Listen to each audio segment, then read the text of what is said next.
Hello everyone, we are in lecture 21. That's the last lecture before your midterm exam. So we will see one more example about the hypothesis testing. So I'm your instructor, Ms. Laura Low. This week we have 2 lectures to cover, then you have midterm exam.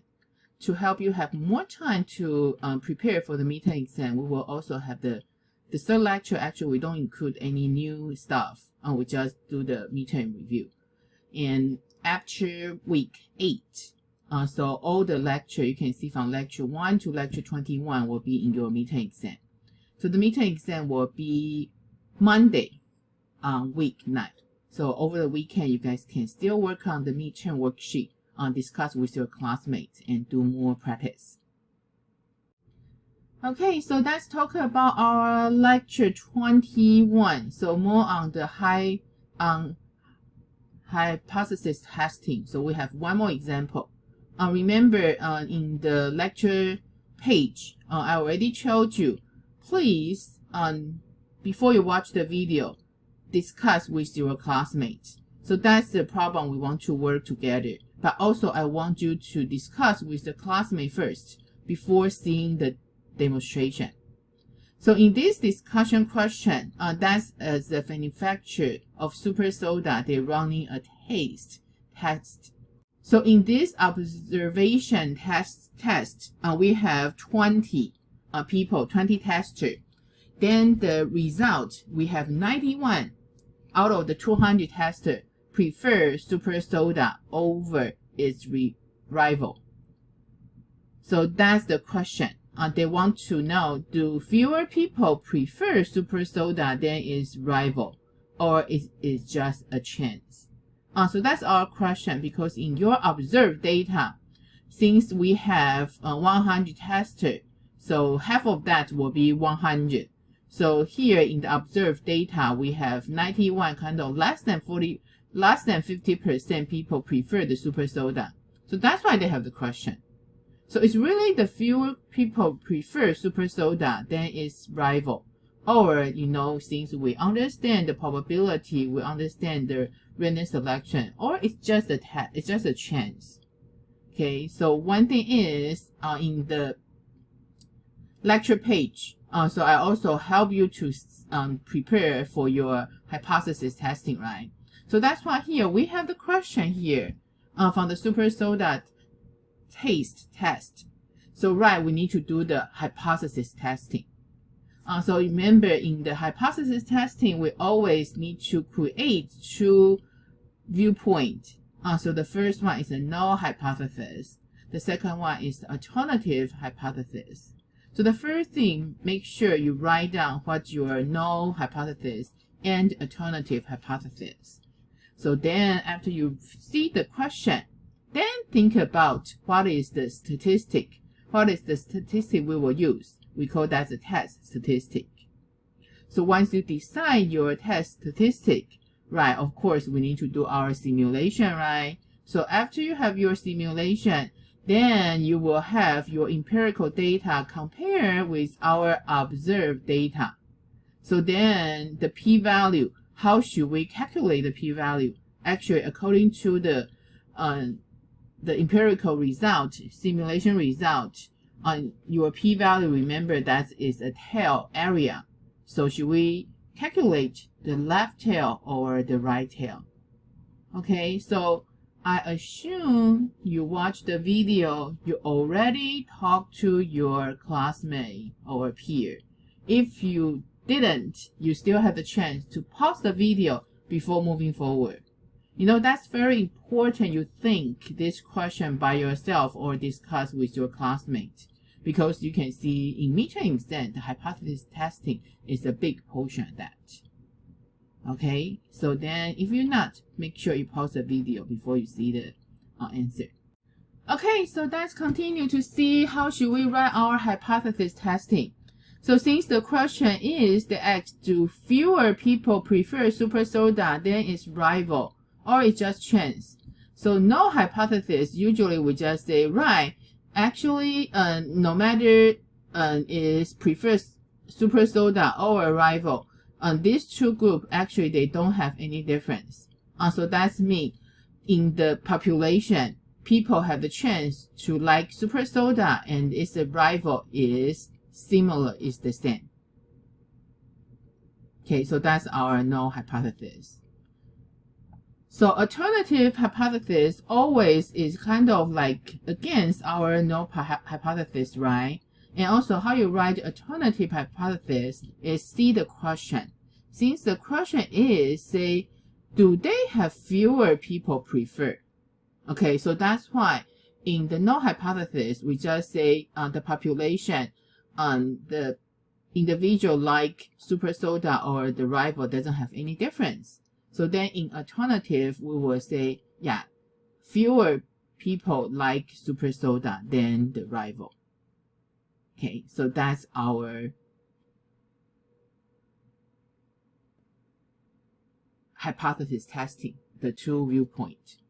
Okay, so here you have see on the different wording, it's okay. You just make sure you have the meaning represent. So like earlier I say the population with the same favor with super soda and rival. So then here they can say the same proportion of the people prefer super soda as the rival. So you see they are basically mean the same thing. So then the alternative, remember we just say you have fewer people prefer super soda. And here we can say it's a smaller portion of people prefer super soda. Good. So you can see because I just want to hide the next two. So you can still have time to think about that. Okay, so you know when you want to choose your test statistic, then you need to look at your two viewpoints, especially the alternative hypothesis. So then in order to know if that's a fewer proportion of the people prefer super soda, so basically our testing just according to we still have 200 testers. Okay, so then actually what we care is we just care how many people from that 200 sample size prefer super soda. Okay, so that's our test statistic. Yeah, so people will think about then since we say it's fewer, right? Why don't using the subtraction or absolute value for this case? So sometimes your test statistic, which one you should choose, you also need to see your observed data. Okay, so here because our observed data, we just say 91 out of 200 prefer super soda. So that's why here we can just using this 91. Okay, so that's why the test statistic, we just need to know the number of people prefer super soda.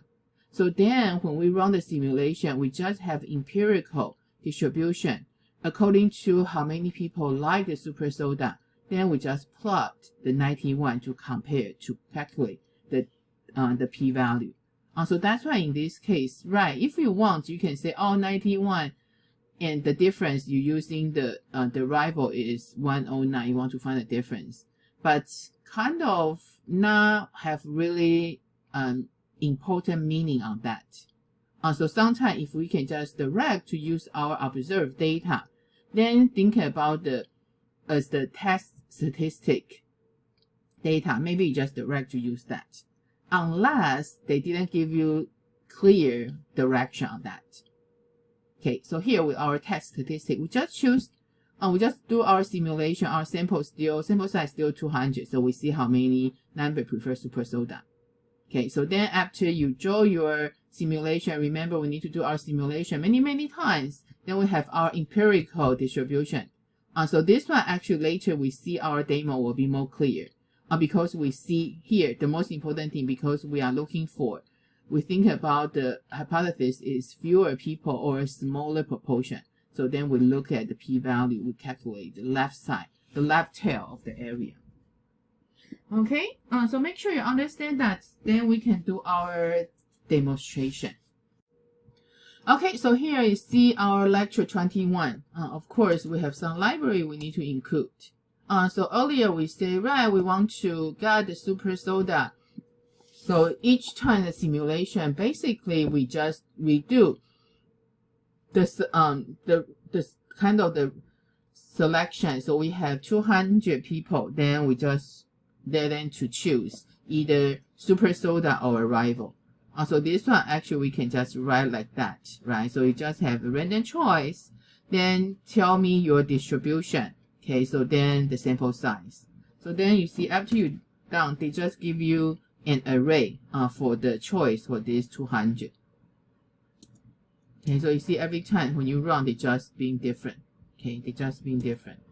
Okay, so the most important thing is we want to get is we care is about the how many S here, right? Okay, so that's why here that's right before we do our simulation, that's right as a function. So in order to get all the S, actually we just need to compare how many S in this array. So we find the total number, then we know how many people prefer super soda. So since this one we need to write in a function. So here you will see the function definition is here. Okay, so this one basically we're using, I show you the example, I just want to show you super soda and the rival, that's for our example. But most of the time when you want to write the function, because that's a two choice, right? So that's why they're using the head and the tail. We're using H and the T, because just in case you already have a simulation function defined, you kind of like the flip the coin. So then they have two choice. This one kind of like two category only. So then you just have the name to represent. So here if we just define a more generic function, okay, we simulate that. So you pass in the sample size. So then I just need to calculate from the result how many non-zero. How to get the non-zero? Actually, I need to check, okay, are they equal to the head or tail, right? So the only difference from here, that means using this one, we still also do this one. Okay, we just finish the count.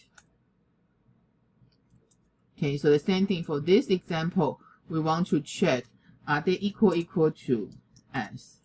Okay, so then if you want, then you can run. Okay, so here just we make that more generic function. So we use the head and the H and the T. So the head, the H represent favor super soda. The T just mean prefer the rival. Okay, so then we write the function. Then our sample size is 200. Okay, so you can see every time you run, the result is different, right? Okay. Okay, so then that's our fundamental each time. That's kind of each simulation. Remember, we need to run our simulation many times. Let's do the 10,000 this time. So again, we create an empty array. So then you have your for loop. So then we just each time we rerun our simulation. Okay, so we run our simulation, passing the sample size is 200. Okay, so we append to the count. So this count actually is after 10,000 simulation. Each time they display, they will return an array, will be 10,000 size array. So then each element just the number choose from preferred super soda from that 200 sample data. So of course, in order to graph our histogram, we need to create a table. Okay, so if you want here, the table we create, we say trials. So since here we say number of head, if you really want, you can, if you want to change, you can change to number of super soda. That's all what you prefer. Okay, so then just we have the count. That's the array we have. So this one just we want to write, since our sample observation number is 91, so we put here. So then we put our dot here. So then we just have our histogram display. Okay. So of course this one is we call after our simulation 10,000 times.